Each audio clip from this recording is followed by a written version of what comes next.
साथीहरु अब यहाँ दाइले कस्तो देख्नुहुन्छ हेर्नु यो कतिको जाँगर लाउन पर्दो रहेछ। अब मुकेश दाइको अनुहारमा थाहा हुन्छ यो कुरा। हेर्नु रियाक्सन हाम्रो मुकेश दाइको रियाक्सन हेर्नु है। मेरो अरु भन्दा नि मुखा लाग्ला यार। हैट यति बसी पुग्छ अहिले। तर यो ठाउँमा हैन रोशनले भएको भए भगवानको कसम दाँत गरेर हान्दिन्थे।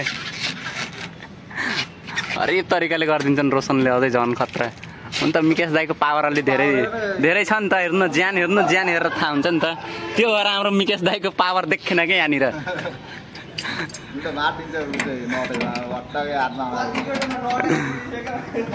निकाल्न लागेको यो पुस गर्न पर्छ। यो भन्देऊ न यसरी निस्किन्छ भनेर। यो इन्भर्टर वाला है देख्न सक्नुहुन्छ। त्यसको भित्र पनि यो खुल्यो।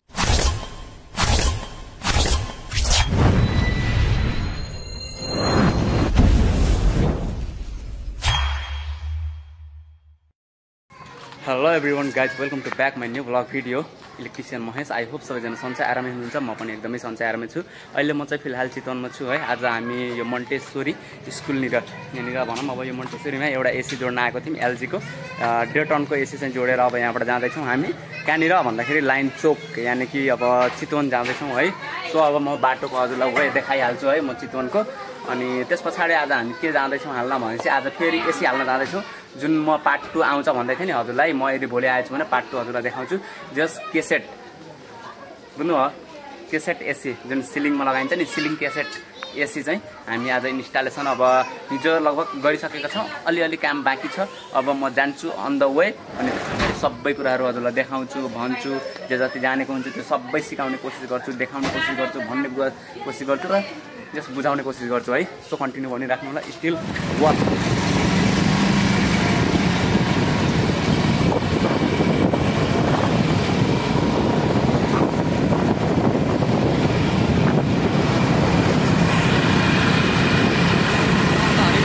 चितवन सहर हेर्नु न है। ट्याक्क लाएर बब्बाल यो चाहिँ दामी देखिन्छ। जे होस् अब हामी नजिकै आइसकेको छौँ साथीहरू है। जे होस् यात्रा म गरिरहेको छु हिजोदेखि आजसम्म भन्ने एउटा गीत छ नि, धेरै आउँदैन के। हामी त जे पाइ त्यही हानिदिन्छौँ गीतमा पनि तालै फरर। अब आइसकेको छौँ साथीहरू है। यतैबाट जाने हो उल्टो फेरि फाइन काट्ला नि चिट। मामाले देख्यो भने। हामी चाहिँ फाइनल्ली घुमेर आइसक्यौँ है। अगाडि मामा बस्नु भएको थियो जसले गर्दा चाहिँ अलि बाटो घुमाएर आउनु पर्यो क्या है। त्यो भएर फाइनल्ली हाम्रो ठाउँमा चाहिँ हामी आइसकेका छौँ। देख्न सक्नुहुन्छ अगाडि हाम्रो रेड कार्पेट छ। ट्याक्क लाएर यहाँनिर आम्बोनी यो पनि हालिसक्नु भयो रहेछ। वाउ यो निकाल्न मिल्छ। एकचोटि निकाल्दा त कस्तो छ हेरिहालौँ न। ल अहिले हामी चाहिँ पछि जान्छौँ अनि त्यस पछाडि यो निकालेर पनि देखाउँछु है म। काबा सन्दीप मिठा हाल खबर नमस्ते। ठिक बाटो खाना खाके आइल बाटी के छ मुकेश दाई? ल यताबाट जाऊँ न। यस्तोमा हो के छ मुकेश दाई? सन्चै हुनुहुन्छ? त्यो पाइपमा चढेर हान्दिउँला बेन अगाडिउँला। ल ल ल हान्नु। ट्याक्क देख्नुभयो यस्तरी हान्नु परिरह।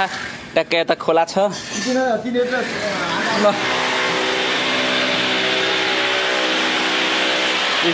यस्तरी देख्नुभयो। अब यहाँनिर चाहिँ ब्रिजिङ हान्न पर्छ है। अब यहाँ पनि ब्रिजिङ हान्न पऱ्यो नि त। जिप्सनभित्र त ब्रिजिङ हान्न भएन। अनि यहाँनिर हाम्रो तारको कोडिङ यहाँ हेर्नु। अब कुनलाई के बनाउने भन्ने यहाँ छ। अब यो लाइन बनाउने कि यो न्युट्रल बनाउने कि यो इन्भर्टर बनाउने कि यो सिग्नलको बनाउने ट्याक्क कोडिङ हो। यसरी हुन्छ क्या कोडिङ। यसलाई चाहिँ सुरुमा कन्टिन्युटी टेस्ट गरेर अनि बल्ल यो टेपिङ लागेको है दाइहरूले। किनकि म इलेक्ट्रिसियन हो नि त, त्यो भएर मलाई थाहा यस्तो कसरी गर्छन् भनेर है। अब चाहिँ हाम्रो यो चाहिँ खोल्छौँ हामी। जे केसेट टाइपको यो कसरी फिट हुँदो रहेछ त यो हेरिहालौँ न। मैले त देखेँ होइन, हाम्रो रोशन साथीले अलरेडी देखिसके हन्। जसले गर्दा आज यो खोलिन्छ है। हामी लागेको यो पुस गर्न पर्छ। यो भन्देऊ न यसरी निस्किन्छ भनेर। यो इन्भर्टर वाला है देख्न सक्नुहुन्छ। त्यसको भित्र पनि यो खुल्यो। यो कसरी लाग्छ र यो बाहिरको कभर क्या आउटफिट निकाल्न मिल्छ। फेरि राखिदिउँला साथीहरूलाई देखाइदिउँ न। नयाँ साथी हुनुहुन्छ उहाँहरूलाई।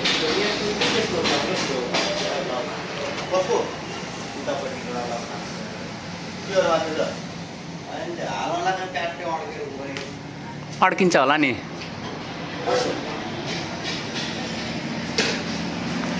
ए यस्तो मजाले निस्किन्छ है। ए यो लक हुँदो रहेछ, हेर्नु त गाइज, हेर्नु त साथीहरू, यस्तो लक हुन्छ। सबैको यस्तै हो। एउटा यो मात्र निकाल्देऊ न, अरू सबै यो निकाल्न परेन। एउटा देखाएपछि मान्छेले बुझ्छन् के। जस्तो यो निकाल्यो हो न, अब एउटा यो निकाल्देऊ हुन्छ। के यो यो यतिमै हो। ल यो सिम्पल रहेछ, जस्ट यो के भन्छन् यार, यो कसरी भनिदिउँ, यो कभर के, त्यो हामी जुन स्विच बोर्ड हुन्छ नि, स्विच बोर्ड जसरी निकाल्छौँ सेम त्यही तरिकाको रहेछ, अरू केही रहेनछ। मलाई त अलि हेभी नै होला भन्ने सोचिरहेको थिएँ, तर रहेनछ। यो पाइप कनेक्सन भइसकेको यो भित्रको कि गरे छैन? अब भएन, अब टक्कै एकछिन पछि थाहा हुन्छ। कम्प्रेसर पनि ल्यायो यार, लास्टै गरौँ गयो साला, केही नभने यो त 2 टनको छ यार। दिमाग खराब भएर यो काँध पनि हेर्नु त, पुरै काँध यो मैलो भयो भने चाहिँ यस्तोबाट ल्याएको पछाडि हेर्नु त, मेरो पछाडि होइन ए बाबा। नि पाइप पनि हेर्नु त यस्तो बटारेको हुन्छ अरे, बेन्ड नहोस् भनेर। हेर्नु त है, लास्ट गाह्रो हो गाइज। यो त यो साइडबाट यस्तरी दिन पऱ्यो, यस्तरी घुमाएर यस्तरी। ल अब यो नट सुरुमा अड्डाम, अनि त्यस पछाडि यसको कनेक्सन हुन्छ है। र अब यहाँ दाइले कस्तो देख्नुहुन्छ हेर्नु, यो कतिको जाँगर लाउन पर्दो रहेछ। अब मुकेश दाइको अनुहारमा थाहा हुन्छ यो कुरा। हेर्नु रियाक्सन हाम्रो मुकेश दाइको रियाक्सन हेर्नु है, मेरो अरूभन्दा नि मुखा लाग्ला यार। हाइट यति भएपछि पुग्छ अहिले। तर यो ठाउँमा होइन, रोशनले भएको भए भगवान्को कसम दाँत गरेर हानिदिन्थे। अरे यो तरिकाले गरिदिन्छन् रोशनले, अझै झन् खतरा। अन्त मुकेश दाइको पावर अलि धेरै छ नि त। हेर्नु ज्यान हेरेर थाहा हुन्छ नि त। त्यो भएर हाम्रो मुकेश दाइको पावर देखेन क्या यहाँनिर।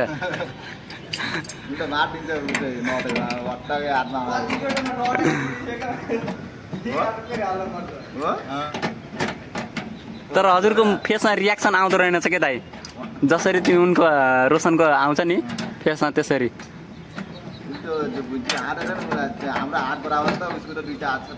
अनि हुन त हो यार, हेर्नु न गरेर कस्नु भयो हात कामिरह, देख्नुभयो कति टाइट गरेर कस्नु पर्दो रहेछ। ल हुन्छ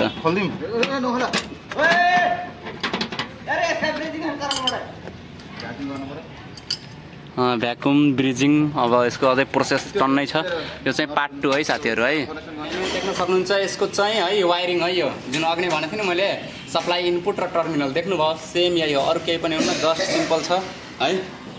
ल अब यहाँ हाम्रो ब्रिजिङ हुन्छ है। ब्रिजिङको लागि प्याक टु रेडी पोजिसन, केही हुन्न। ल गाह्रो हुन्छ यो काम गर्न। हाम्रो चाहिँ भ्याकुम हुँदैछ है, यहाँ देख्न सक्नुहुन्छ भ्याकुम हुँदै गरेको है। यो आधी घन्टा राख्छौँ है, अनि त्यस पछाडि भ्याकुम भइसकेपछि हामी चाहिँ यसलाई चाहिँ ग्यास अन गरेर चाहिँ हेर्छौँ है।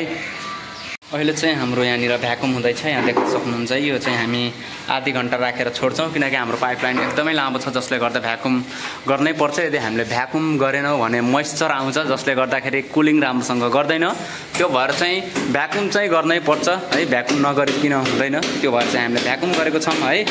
सो हजुरहरूले पनि भ्याकुम गर्नुलाई यसरी है त्यो आधी घन्टा गर्छौँ। अनि यहाँनिर फाइनल्ली हाम्रो चाहिँ सोल्डिङ गरेर टेप सेप लाएर पनि फाइनल्ली हाम्रो काम चाहिँ सकिसक्यो। ल साथीहरू फाइनल्ली हाम्रो चाहिँ है भ्याकुम गरेर सकेर त्यस पछाडि लाइन सप्लाई गऱ्यौँ, चेक गऱ्यौँ।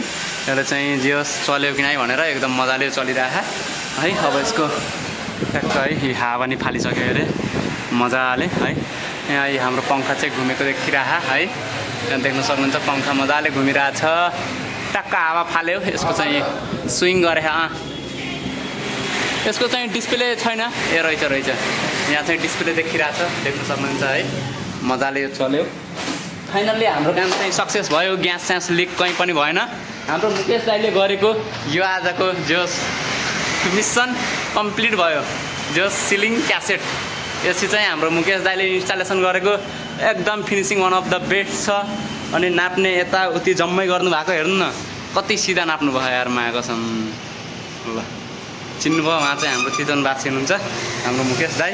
सो उहाँलाई कन्ट्याक्ट गर्न सक्नुहुन्छ है हजुरको घर वलतिर पोलतिर जम्मैले चितवनवासीले गैँडाकोटवासीले है हाम्रो मुकेश दाइ नि एकदम बबाल टेक्निसियन है। ल फाइनली हाम्रो काम कम्प्लिट भयो। सो आजको भिडियो म यही नै इन्ड गर्न चाहे। यदि हाम्रो भिडियो हजुरलाई राम्रो लाग्छ भने प्लिज कमेन्ट गर्नु होला, लाइक शेयर एन्ड सब्सक्राइब गर्नु होला, सब्सक्राइब गर्न नभुल्नु होला र बेल आइकनलाई क्लिक गरिदिनु होला। Thank you so much for loving. जय नेपाल।